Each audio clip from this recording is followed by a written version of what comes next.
예순을 넘기고 나면 문득 이런 생각이 찾아옵니다. 나에게 남은 시간이 얼마나 될까? 젊었을 때는 한 번도 하지 않던 계산을 하게 됩니다. 부모님이 돌아가신 나이를 떠올리고 건강검진 결과지를 들여다보며 내 몸이 보내는 작은 신호들에 귀를 기울이게 됩니다. 이 생각은 어떤 날은 스쳐 지나가고 어떤 날은 가슴 한복판에 무겁게 내려앉습니다. 그런데 이상한 일입니다. 남은 시간이 얼마 없다는 걸 알면서도 우리는 여전히 하루를 흘려보냅니다. 텔레비전 앞에서 의미 없는 걱정 속에서 누군가를 원망하는 마음 속에서 시간은 모래처럼 빠져나갑니다. 왜 그럴까요? 어쩌면 우리는 남은 시간이라는 말 앞에서 두 가지 함정에 빠지는지도 모릅니다. 하나는 어차피 얼마 안 남았으니까라는 체념이고 다른 하나는 생각하기 싫다는 회피입니다. 오늘 이 시간 저는 당신과 함께 이 질문 앞에 조용히 서보려 합니다. 남은 시간을 어떻게 써야 하는가? 부처는 이 물음에 어떤 답을 남겼는가? 그리고 그 답이 지금 당신의 하루를 어떻게 바꿀 수 있는가? 무겁지 않게 그러나 진지하게 함께 걸어가 봅시다. 20살에서 30살까지 그 10년은 어땠습니까? 길었습니까? 짧았습니까? 아마 그때는 하루하루가 느리게 흘러갔을 겁니다. 취직 준비를 하고 연애를 하고 결혼을 하고 아이를 낳고 매일이 새로운 사건이었고 1년이 10년처럼 느껴지던 시절이 있었습니다. 그런데 지금은 어떻습니까? 60에서 70까지 그 10년이 어떻게 지나갔는지 기억이 나십니까? 손주가 태어나고 명절이 오고 계절이 바뀌고 분명 많은 일이 있었는데 뒤돌아보면 마치 한 달처럼 느껴지지 않습니까? 이것은 착각이 아닙니다. 실제로 나이가 들수록 시간은 빠르게 흐릅니다. 정확히 말하면 우리가 시간을 느끼는 방식이 달라지는 것입니다. 왜 그럴까요? 뇌과학에서는 이렇게 설명합니다. 젊었을 때 우리의 뇌는 모든 것을 처음 경험합니다. 처음 보는 것, 처음 하는 것, 처음 느끼는 것. 뇌는 이 새로운 정보들을 촘촘하게 기록합니다. 그래서 나중에 그 시절을 떠올리면 많은 일이 있었다고 느끼게 됩니다. 그러나 나이가 들면 대부분의 일이 익숙해집니다. 뇌는 새로운 것이 없으면 기록을 건너뜁니다. 그래서 1년이 지나도 별일 없었다고 느끼게 되고 시간은 순식간에 흘러간 것처럼 느껴지는 겁니다. 부처는 이것을 다른 방식으로 표현했습니다. 그는 제자들에게 이렇게 말했습니다. 생명이란 들이쉬고 내쉬는 한 호흡 사이에 있다. 이 말의 뜻을 곰곰이 생각해 보십시오. 우리는 내 수명이 80년이다, 90년이다라고 생각하며 삽니다. 그러나 부처의 눈으로 보면 생명은 80년이 아닙니다. 지금 이 순간 숨을 들이쉬고 내쉬는 그 찰나일 뿐입니다.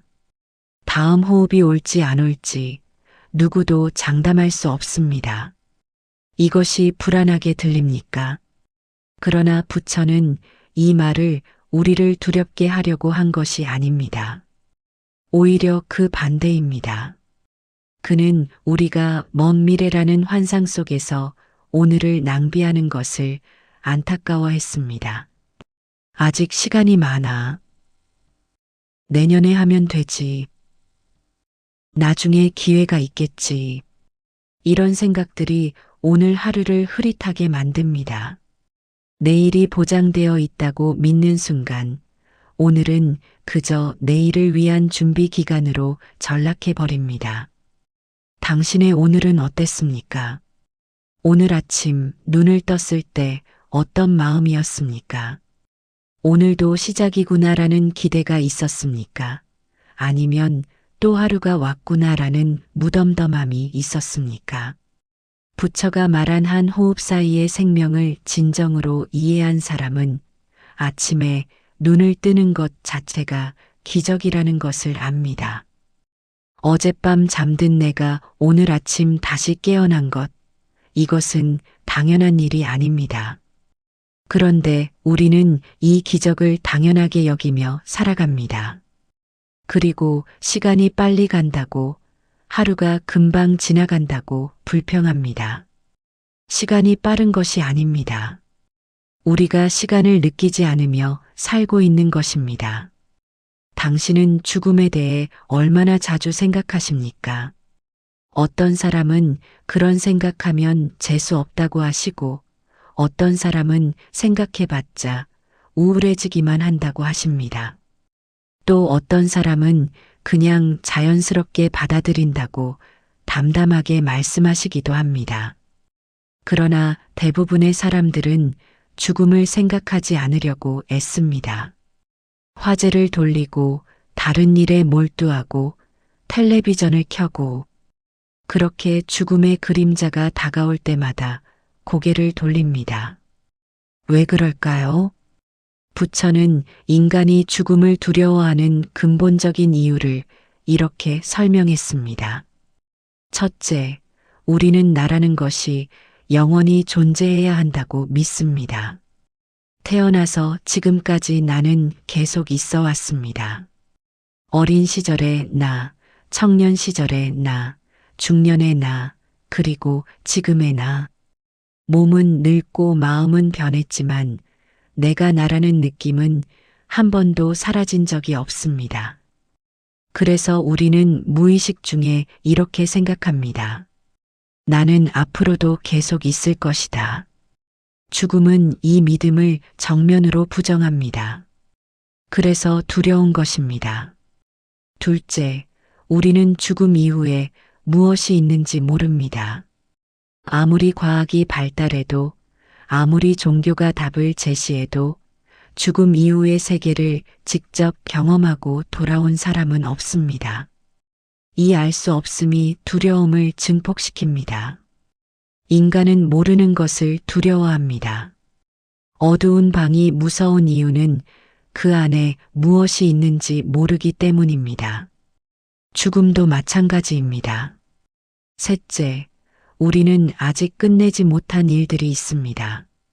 자식에게 하고 싶은 말, 용서받고 싶은 일, 가보고 싶은 곳, 이루고 싶은 것. 크든 작든 우리에게는 미완의 것들이 남아 있습니다. 죽음은 이 모든 것을 중단시킵니다. 그래서 억울하고 아쉽습니다. 부처는 이 세 가지 두려움을 직시했습니다. 그리고 놀라운 방식으로 그 두려움을 해체했습니다. 그는 말했습니다. 나라고 부르는 것은 원래 고정된 실체가 아니다. 이 말이 처음에는 이해가 안 될 수 있습니다. 내가 없다니 지금 이렇게 생각하고 느끼는 내가 없다는 건가? 부처가 말한 것은 그런 뜻이 아닙니다. 그가 말하고자 한 것은 이것입니다. 나라고 부르는 것은 몸과 마음, 기억과 감정, 습관과 생각이 모여서 임시로 만들어진 것이라는 겁니다. 마치 파도가 바다에서 잠시 솟아올랐다가 다시 바다로 돌아가듯이 나도 이 세상에 잠시 나타났다가 돌아가는 것입니다. 파도가 사라졌다고 해서 물이 사라진 것입니까? 아닙니다.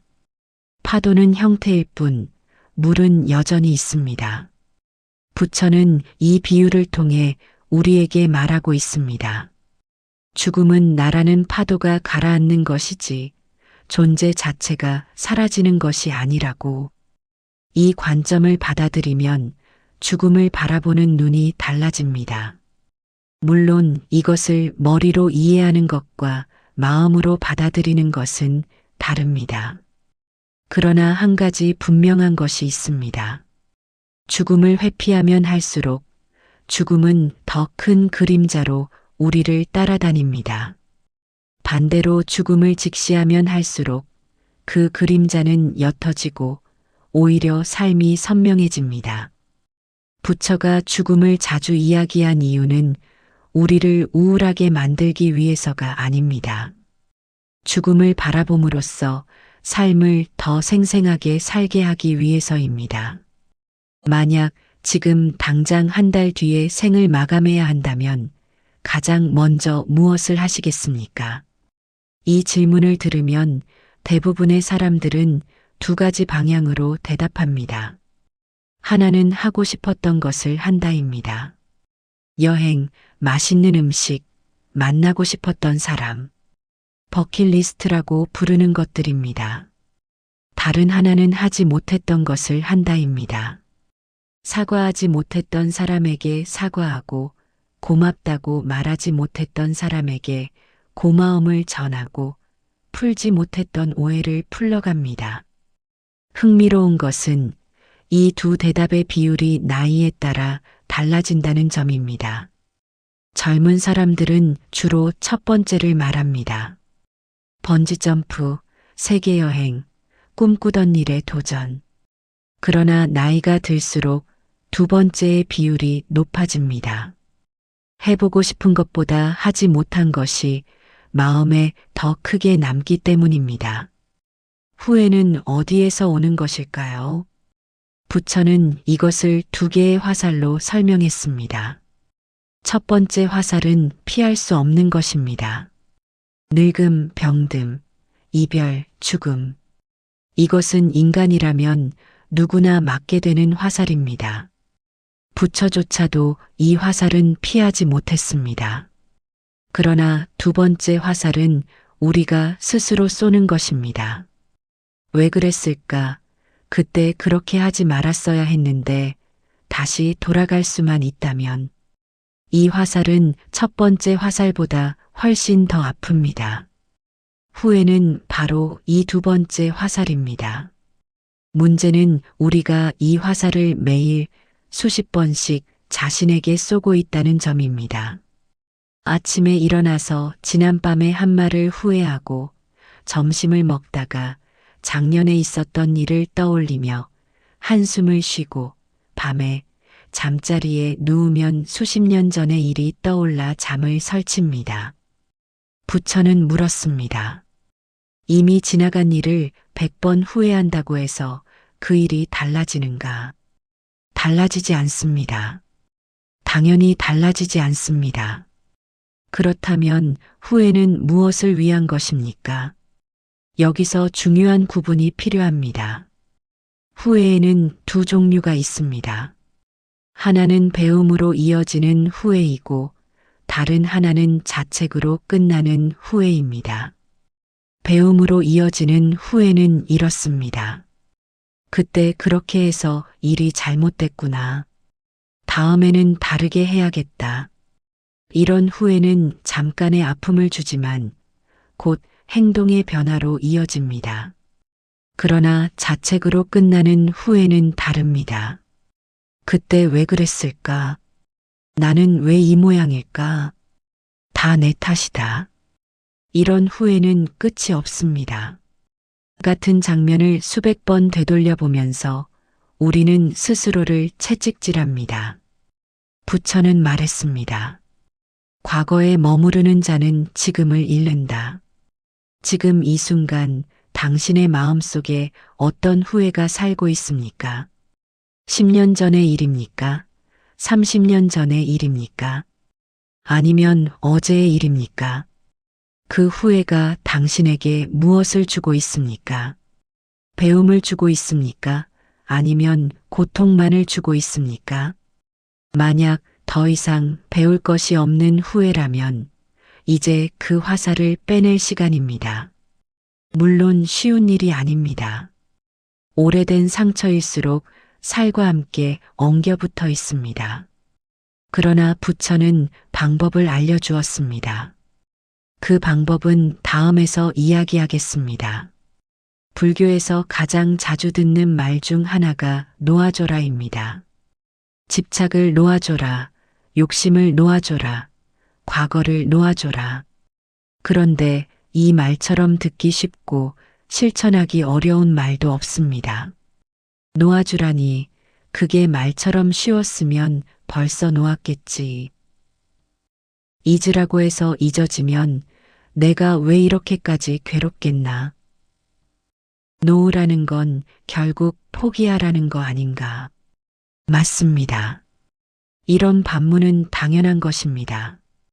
그래서 오늘 저는 놓아준다는 것이 정확히 무엇을 의미하는지 부처의 가르침을 통해 조금 더 깊이 들여다보려 합니다. 먼저 부처가 놓아주라고 한 것은 기억이 아닙니다. 우리는 종종 놓아준다는 것을 잊어버린다는 것과 동일시합니다. 그래서 잊히지가 않는데 어떻게 놓아주냐고 반문합니다. 그러나 부처가 말한 것은 기억을 지우라는 것이 아닙니다. 기억은 그대로 둔 채 그 기억에 붙어 있는 감정의 끈을 풀라는 것입니다. 예를 들어보겠습니다.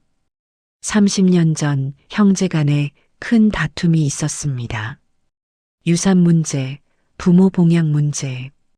그때 주고받은 말들, 서로의 표정, 그 후로 연락을 끊게 된 과정.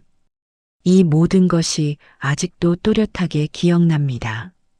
기억을 지울 수는 없습니다. 또한 지울 필요도 없습니다. 그러나 30년 전 그 일을 떠올릴 때마다 분노가 치밀고 억울함이 북받치고 가슴이 답답해진다면 그것은 기억이 문제가 아닙니다. 그 기억에 아직도 감정이 단단히 묶여 있다는 뜻입니다. 놓아준다는 것은 이 묶인 끈을 하나씩 풀어가는 것입니다. 그러면 어떻게 풀 수 있을까요? 부처는 한 가지 통찰을 제시했습니다. 모든 일에는 원인과 조건이 있다. 그 형제가 그때 그렇게 행동한 것은 왜였을까요? 그 사람도 나름의 두려움이 있었고, 욕심이 있었고, 상처가 있었을 겁니다. 그것이 그런 행동으로 나온 것입니다. 이것은 그 사람을 용서하라는 말이 아닙니다. 그 사람의 행동이 옳았다는 말은 더더욱 아닙니다.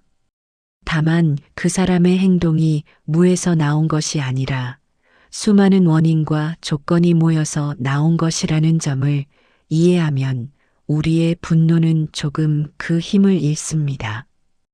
분노는 대개 이해할 수 없음에서 옵니다. 도대체 왜 그랬어? 어떻게 그럴 수 있어? 이 질문에 답이 없을 때 우리는 더욱 분노합니다. 그러나 그 사람의 행동에 원인과 조건이 있었음을 인정하면 적어도 이해할 수 없음의 고통에서는 벗어날 수 있습니다. 또 하나, 부처는 말했습니다. 분노를 품는 것은 뜨거운 숯을 손에 쥐고 있으면서 남에게 던지려는 것과 같다. 대인 것은 자기 자신이다. 당신이 30년 동안 그 형제에게 분노를 품고 있는 동안 그 형제는 그것을 알기나 했을까요? 어쩌면 그 사람은 아무렇지도 않게 자기 삶을 살고 있을지도 모릅니다. 혹은 그 사람도 비슷한 분노와 서운함을 품고 살고 있을지도 모릅니다. 그러나 확실한 것은 당신이 품고 있는 분노로 인해 당신 자신이 하루하루 고통받고 있다는 것입니다. 숯을 던지든 버리든 먼저 손을 펴야 합니다. 손을 펴면 숯은 떨어집니다. 손바닥의 화상 자국은 남아있을 겁니다. 그 흉터가 기억입니다. 흉터는 지울 수 없습니다. 그러나 더 이상 뜨거운 숯을 쥐고 있지 않다면 새로운 화상은 생기지 않습니다. 흉터는 시간이 지나면서 조금씩 옅어집니다. 이것이 부처가 말한 놓아줌의 의미입니다. 이제 우리는 핵심 질문으로 돌아와야 합니다. 남은 시간을 어떻게 써야 할까? 지금까지 우리는 시간이 왜 빨리 흐르는 것처럼 느껴지는지, 왜 죽음을 직시하기 어려운지, 후회는 어디서 오는지, 놓아준다는 것이 무엇인지를 살펴보았습니다. 이제 실제로 하루를 어떻게 살 것인가를 이야기할 때입니다. 부처의 가르침에서 가장 중심이 되는 것 중 하나는 지금 이 순간에 깨어 있는 것입니다.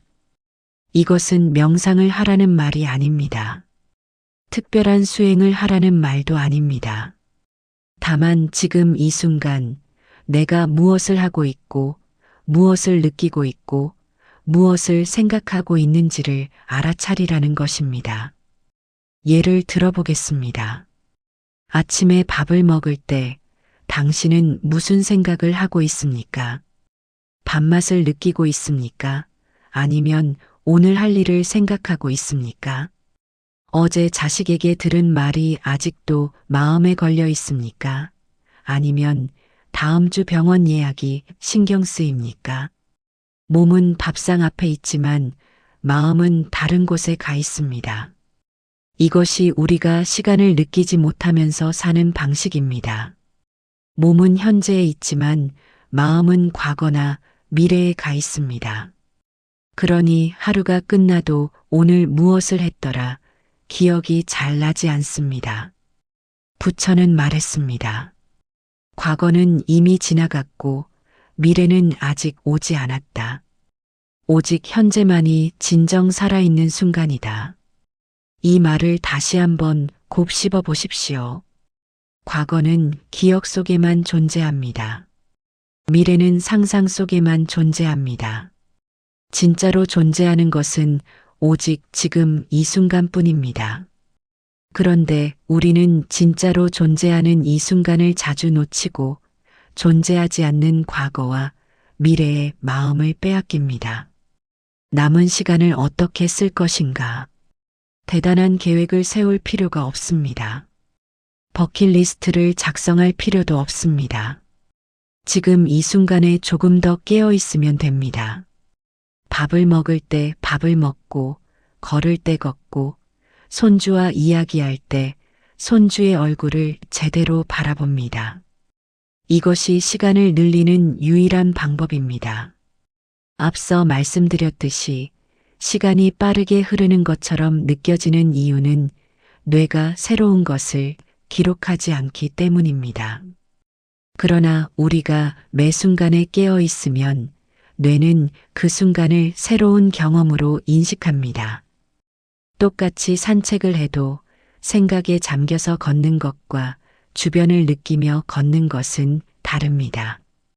오늘의 바람, 오늘의 햇살, 오늘 마주친 이웃의 얼굴, 이런 것들을 알아차리면 하루가 더 촘촘하게 기록됩니다. 일주일이 지나도 이번 주에 이런 일이 있었지, 저런 일도 있었지라고 떠올릴 수 있습니다. 이것이 바로 시간을 늘리는 삶입니다. 당신은 오늘 얼마나 깨어 있었습니까?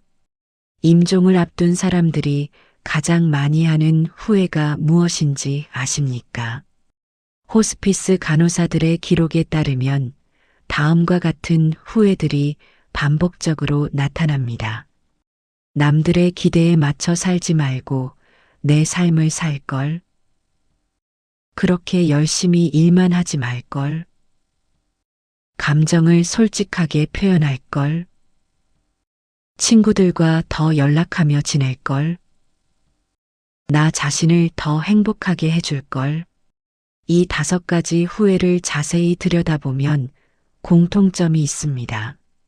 모두 관계와 진정성에 대한 것입니다. 돈을 더 벌 걸, 더 큰 집에 살 걸, 더 높은 자리에 올라갈 걸. 이런 후회는 상위권에 없습니다. 죽음 앞에 서면 삶에서 진짜로 중요한 것이 무엇인지가 선명해집니다. 부처는 이것을 알고 있었습니다. 그래서 그는 제자들에게 죽음을 명상하라고 권했습니다. 죽음을 명상한다는 것은 어둡고 무거운 일이 아닙니다. 오히려 그 반대입니다. 만약 내가 내일 죽는다면 오늘 이 시간에 가장 중요한 것은 무엇인가? 이 질문을 하루에 한 번이라도 스스로에게 던지면 우리의 우선순위가 재정렬됩니다. 오늘 저녁 텔레비전을 보며 시간을 보낼 것인가? 아니면 오랫동안 연락하지 못했던 친구에게 전화를 걸 것인가? 손주에게 쓴소리를 할 것인가? 아니면 그냥 안아줄 것인가? 배우자에게 짜증을 낼 것인가? 아니면 오늘도 고마워라고 말할 것인가? 죽음을 생각하면 이런 선택들이 달라집니다. 거창한 것이 필요 없습니다. 버킷리스트를 완수해야 하는 것이 아닙니다. 그저 오늘 하루 내가 진짜 중요하게 여기는 것에 조금 더 시간을 쓰면 됩니다. 부처는 또 이렇게 말했습니다. 선한 행위는 내일로 미루지 마라. 죽음은 기다려주지 않는다. 당신에게는 하고 싶었지만 미뤄두었던 일이 있습니까? 만나고 싶었지만 핑계를 대며 미뤄두었던 사람이 있습니까? 말하고 싶었지만 민망해서 삼켜두었던 말이 있습니까? 내일은 보장되지 않습니다. 오늘이 마지막이 아니라는 보장도 없습니다. 이것이 공포입니까? 아닙니다. 이것은 자유입니다. 내일이 없을 수도 있다는 사실은 오늘을 더 진심으로 살 수 있게 해줍니다. 불필요한 것들을 걷어내고 진짜 중요한 것에 집중할 수 있게 해줍니다. 죽음은 삶의 적이 아닙니다. 죽음은 삶의 스승입니다. 긴 이야기를 함께 걸어와 주셔서 감사합니다. 오늘 우리가 나눈 이야기의 핵심은 단순합니다. 시간은 빠르게 흐르는 것이 아니라 우리가 시간을 느끼지 못하며 살고 있는 것입니다. 죽음을 피하려 할수록 삶은 흐려지고 죽음을 직시할수록 삶은 선명해집니다. 후회는 과거에 쏘는 화살이 아니라 지금 자신에게 쏘는 화살입니다. 놓아준다는 것은 있는 것이 아니라 감정의 끈을 푸는 것입니다. 그리고 남은 시간을 잘 쓴다는 것은 거창한 계획을 세우는 것이 아니라 지금 이 순간에 깨어 있는 것입니다. 부처는 말했습니다. 어제는 이미 갔고 내일은 아직 오지 않았다. 우리에게는 오직 오늘만이 있다. 오늘을 시작하자. 당신의 오늘은 어땠습니까? 그리고 내일 아침 눈을 뜨면 그 하루를 어떻게 시작하시겠습니까? 대단한 각오가 필요 없습니다. 그저 아침에 눈을 뜨면 한번 느껴보십시오. 아, 오늘도 눈을 떴구나. 이 작은 알아차림 하나가 하루를 바꾸고 그 하루들이 모여 남은 시간 전체를 바꿉니다. 시간은 당신 편입니다. 오늘부터, 지금부터